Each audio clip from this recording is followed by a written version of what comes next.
What if one day you realized you were working hard just to stay exactly where you are?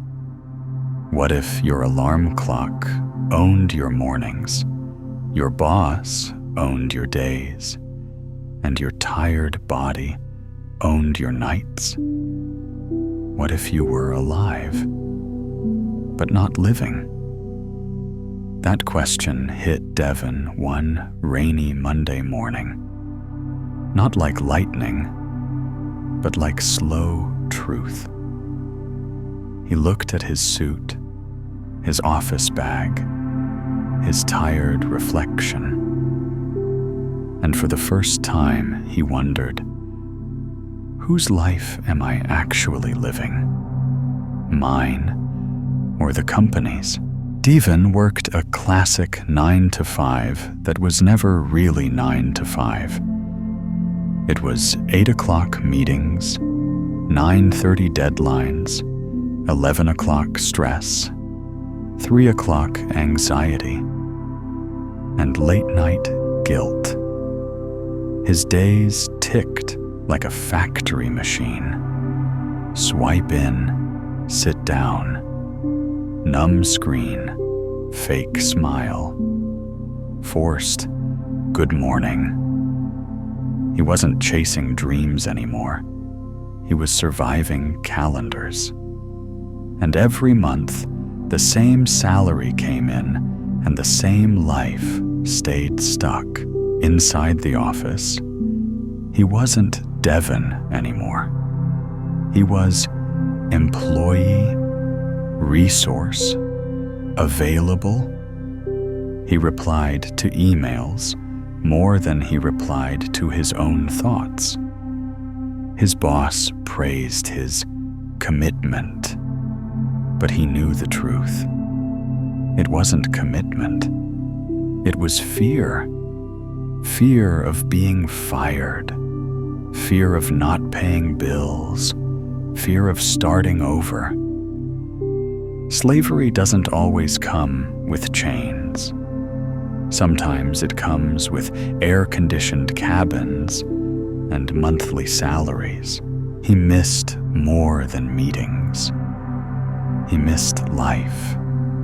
He missed school plays, late dinners, random laughter, warm evenings on the balcony, conversations without checking the clock.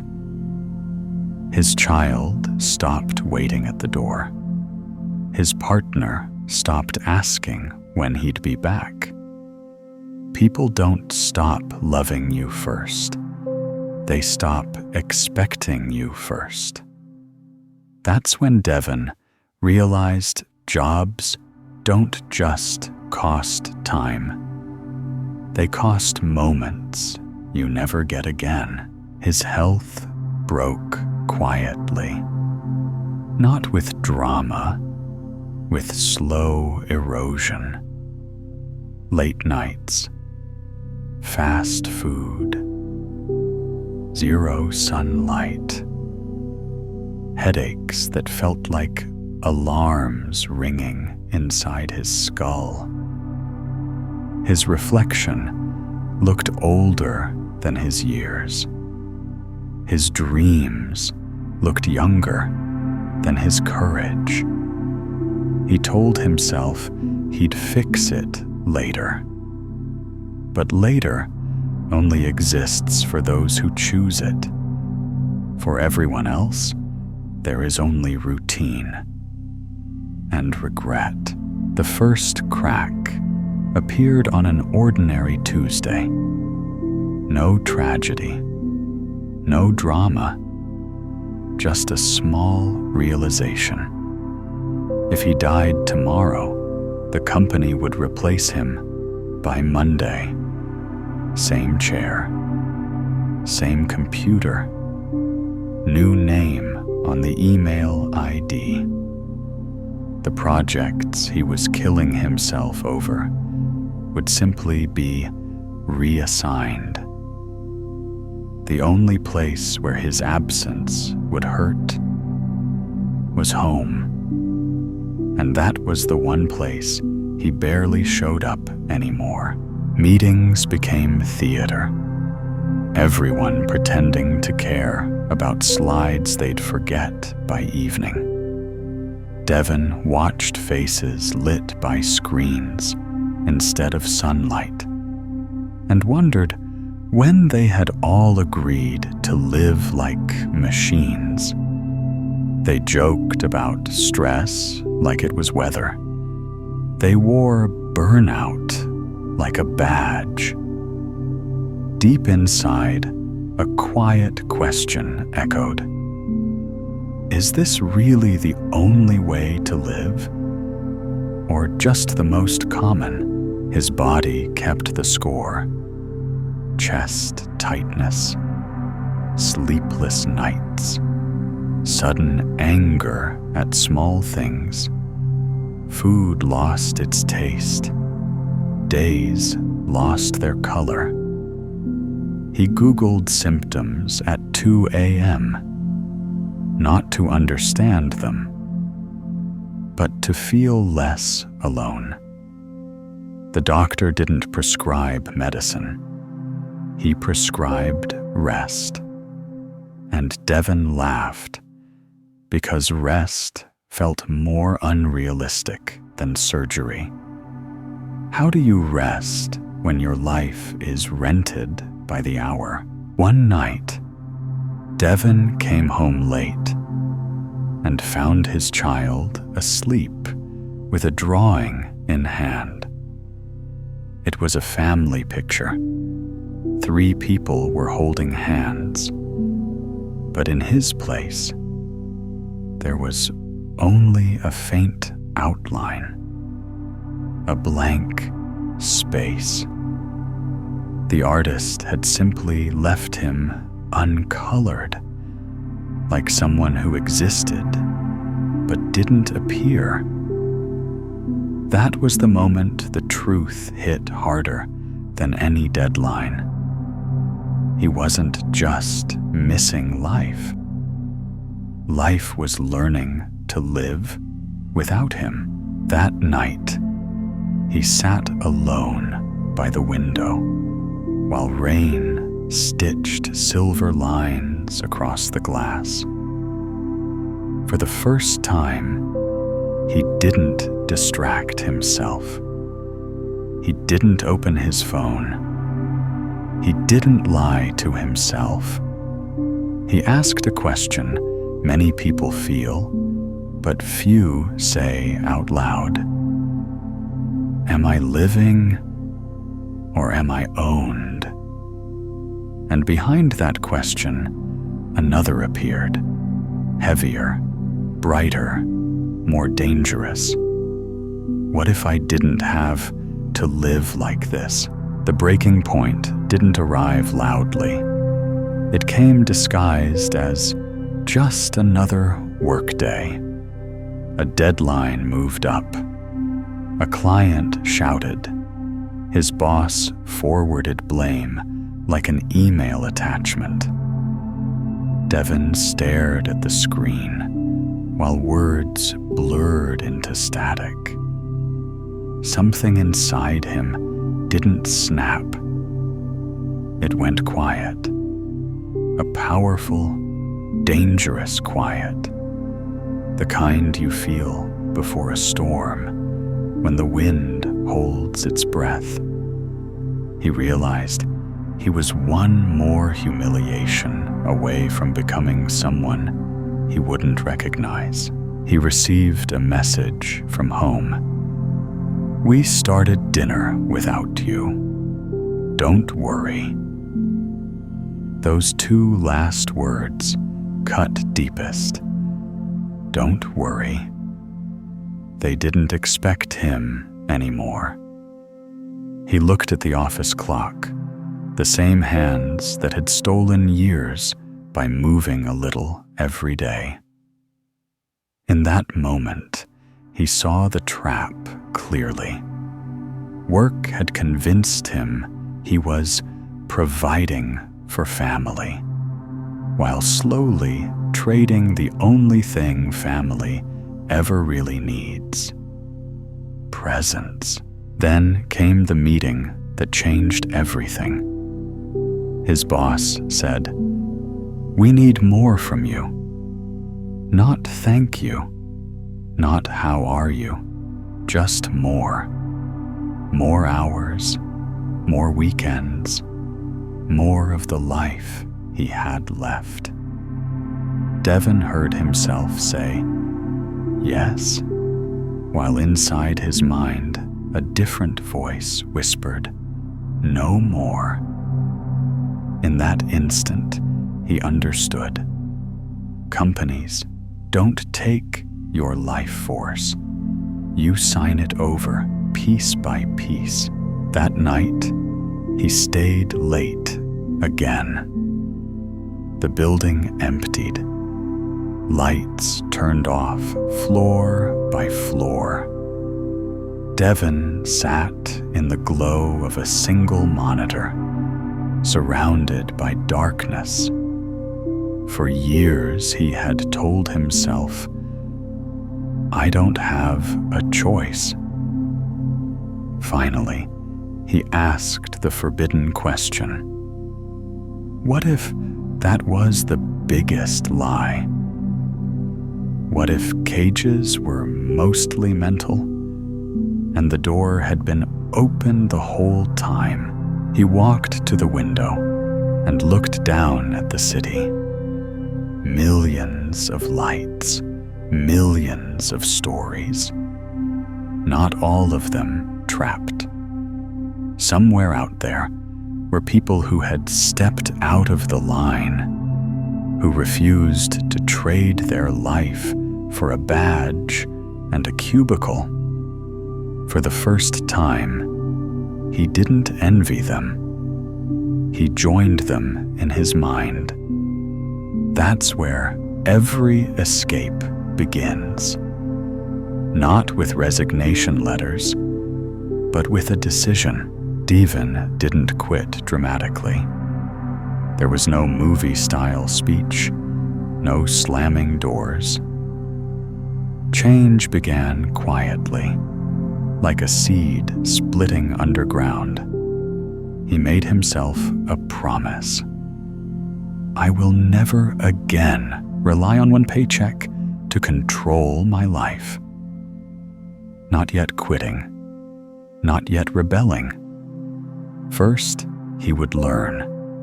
First, he would build.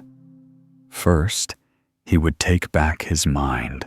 He began waking up earlier than his alarm, not for work, but for himself. An hour before the city woke. An hour nobody owned. He used it to study skills people got paid for: freelancing, investing basics, digital work, communication, small business ideas. He wasn't chasing get rich quick. He was chasing get free slowly. He cut his biggest trap first: mindless spending. No more buying stress relief with things he didn't need. No more chasing weekend dopamine to survive weekday misery. Every saved rupee became a brick in his freedom wall. His co-workers mocked him for living cheap. He smiled quietly because they didn't understand. He wasn't saving money. He was buying back years of his life. His first side hustle didn't work. Neither did his second. He failed more in 6 months than he had in 6 years of office life. But for the first time, the failures were his. Not a company's loss, not a manager's anger. They were bruises he earned while climbing out of the pit. Failure stopped being something to fear and became proof that he was finally trying. One evening, while the city drowned in rain and traffic horns, Deven felt something new. Momentum. Not success yet, but movement. His small online projects started earning tiny amounts. Not much, but enough to prove a point. Money could come from places other than his boss. For the first time, he didn't just have hope.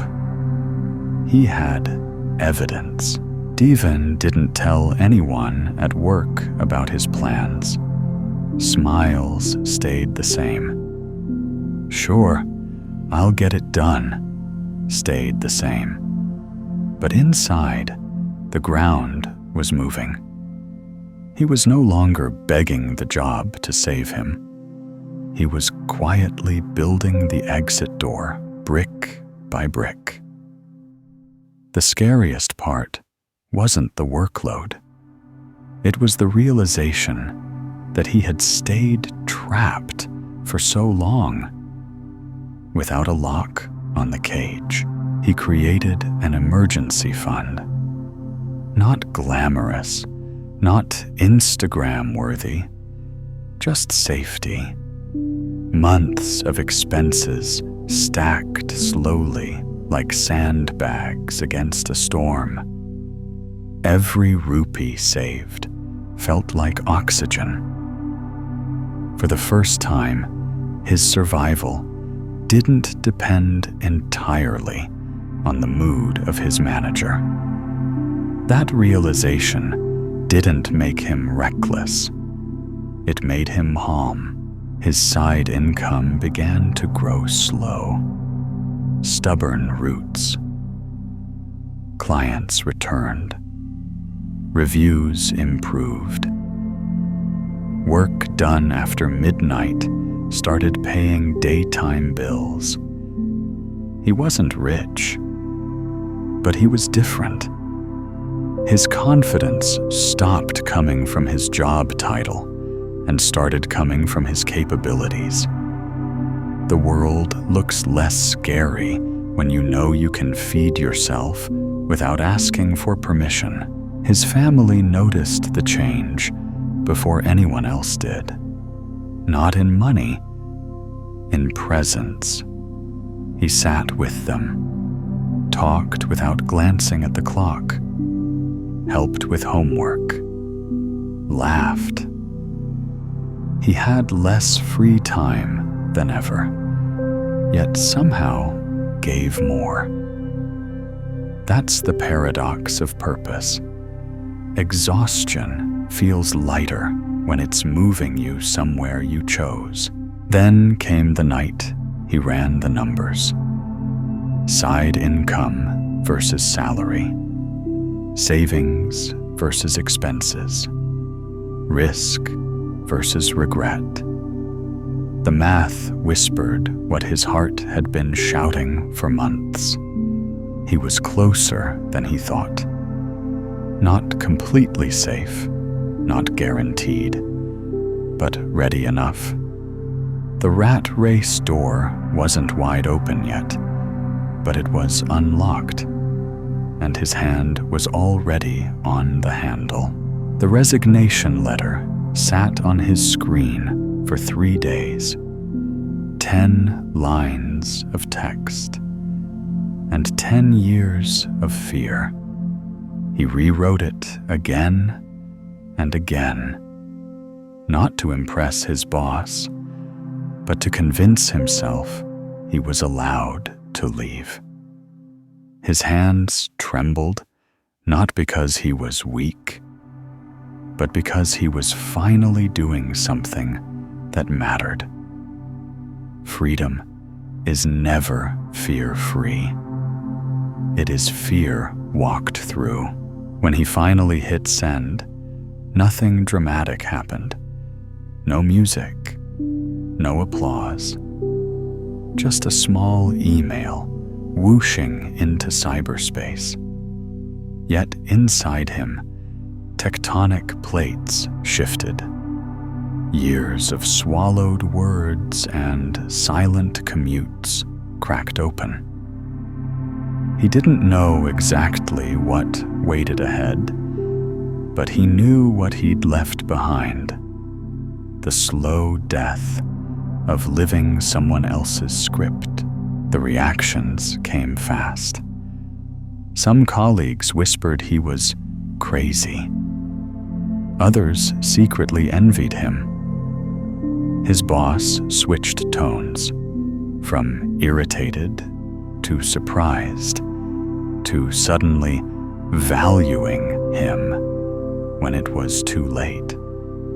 That's when Deven saw the truth clearly. Places that would replace you in a week will call you family for years. He walked out politely, but inside, he was already gone. He stepped outside the building for the last time, and the rain greeted him like a ceremony.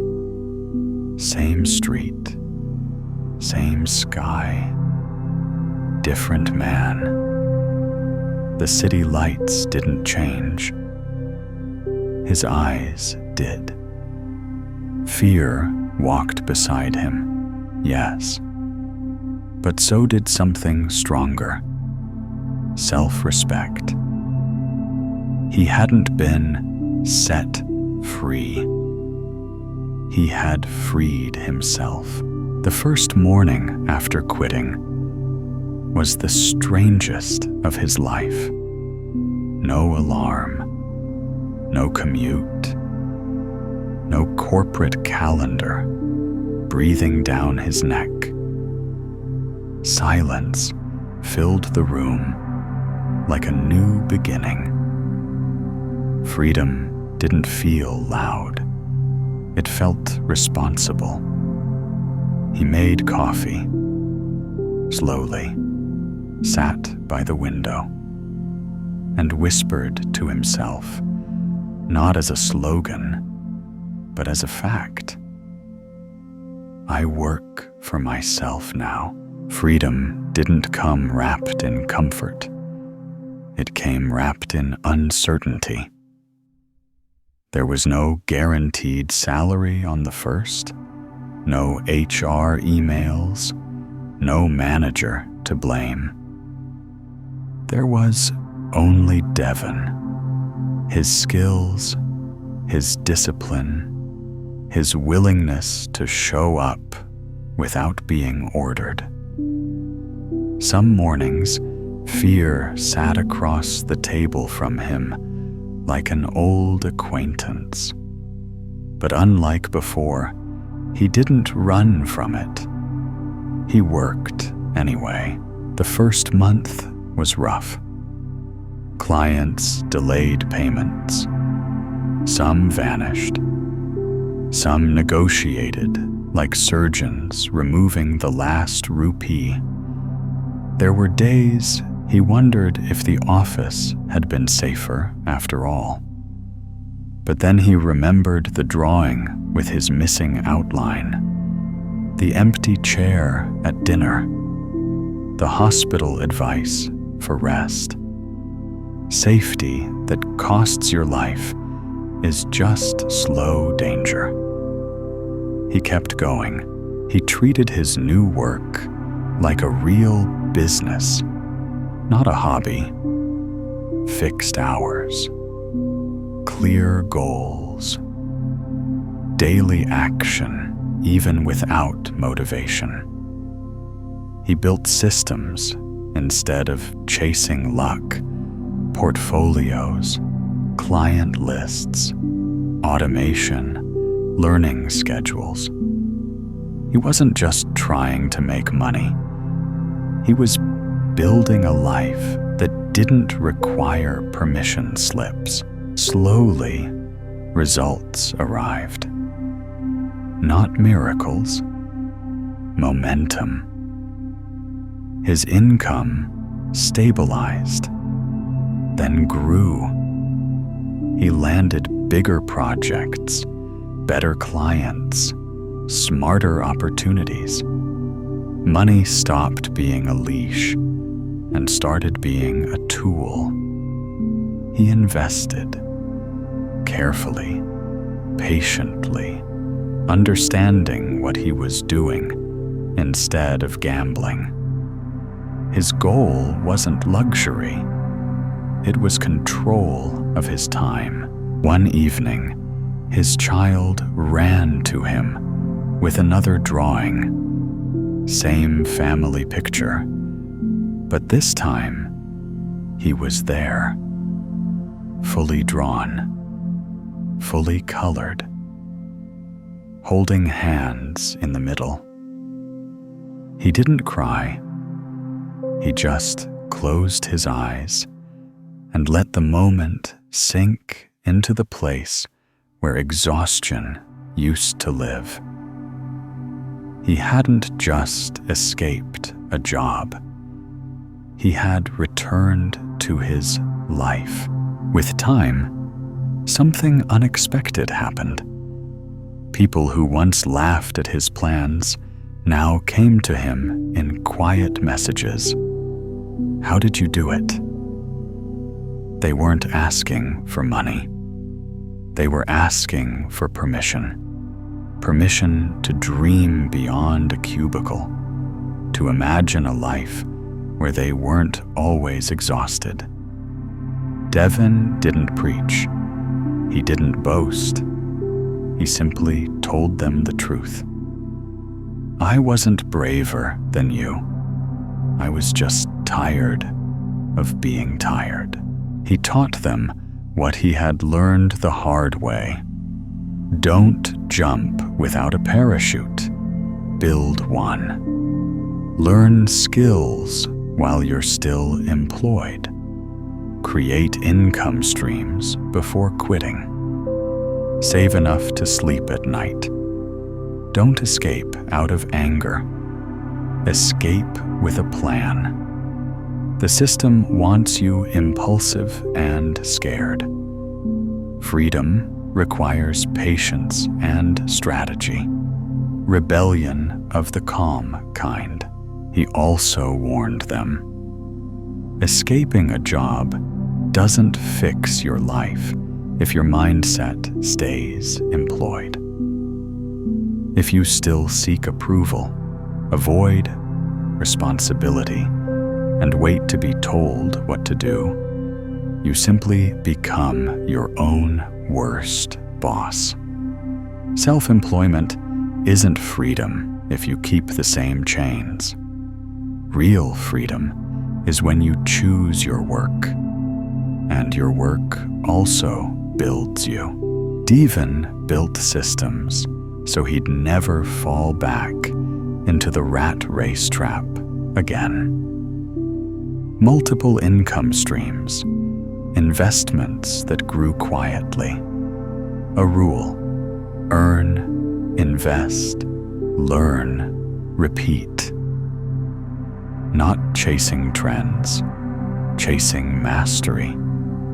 He didn't worship money, he respected it. Money had once been the leash pulling him around. Now, it was just a vehicle, and he finally held the steering wheel. Sometimes, he walked past his old office building. The same security guard, the same fluorescent hum, the same people rushing with coffee and deadlines. For a moment, he felt the ghost of his old life brush past him. Not regret, gratitude. He didn't hate the job anymore. It had simply shown him who he never wanted to become again. He put his hands in his pockets, smiled at the rain, and kept walking. One night, Deven sat on a rooftop overlooking the city. Rain turned every street light into a trembling star. He thought about his old life, alarms, commutes, deadlines, invisible chains. He also thought about his new life, responsibility, uncertainty, hunger, ownership. Freedom, he realized, isn't the absence of work. It's the presence of choice. You still work, but the hands on your back pushing you forward are finally your own. He understood something else too. Not everyone is meant to quit. Some people genuinely love their jobs, and that is its own kind of freedom. The danger isn't employment. The danger is enslavement in the mind, believing you are stuck when you aren't, convincing yourself your dreams are unrealistic just because they demand courage. The real prison is the story you tell yourself and repeat until it hardens. He thought back to the younger version of himself, the man who thought he had no choice, who believed exhaustion was adulthood and dreams were childish. If he could speak to that man now, he wouldn't say, "Quit your job." He would say something far more dangerous and powerful. Question everything you were taught about success. Because sometimes the ladder you're climbing with bleeding hands is leaning against the wrong wall. He realized the system doesn't actually need chains anymore. It uses comfort and fear. Comfort keeps you sleepy. Fear keeps you obedient.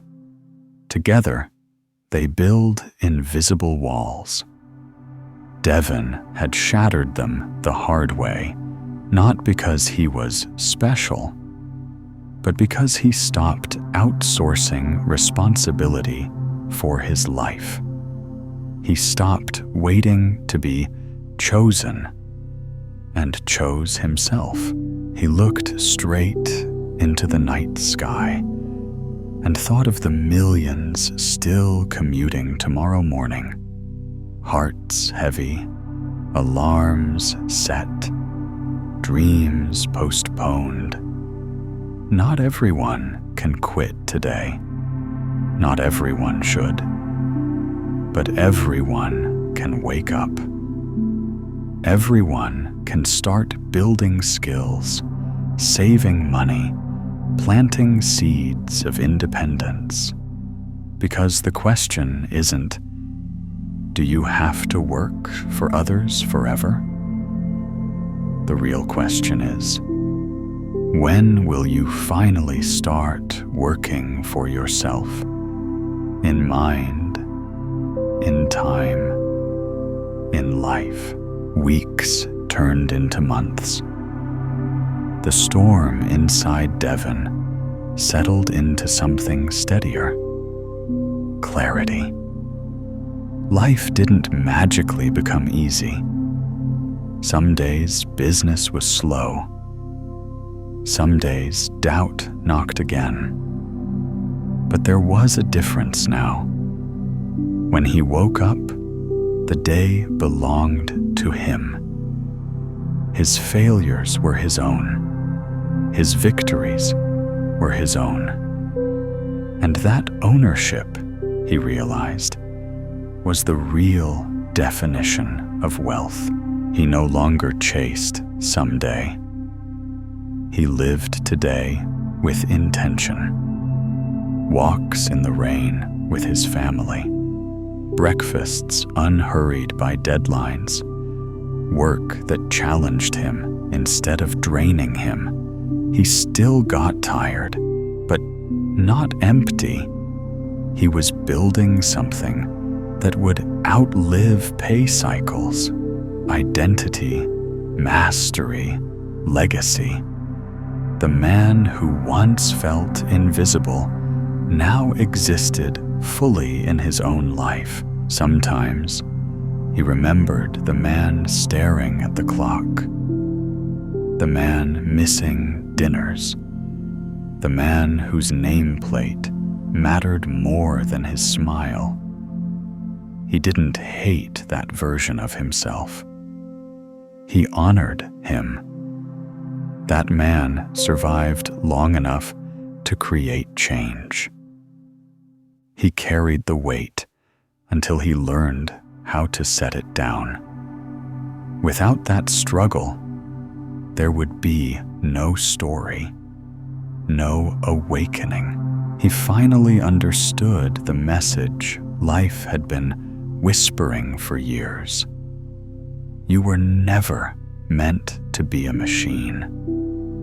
You were not born to live for weekends, to measure your worth in appraisals, to trade your health for a chair and a screen.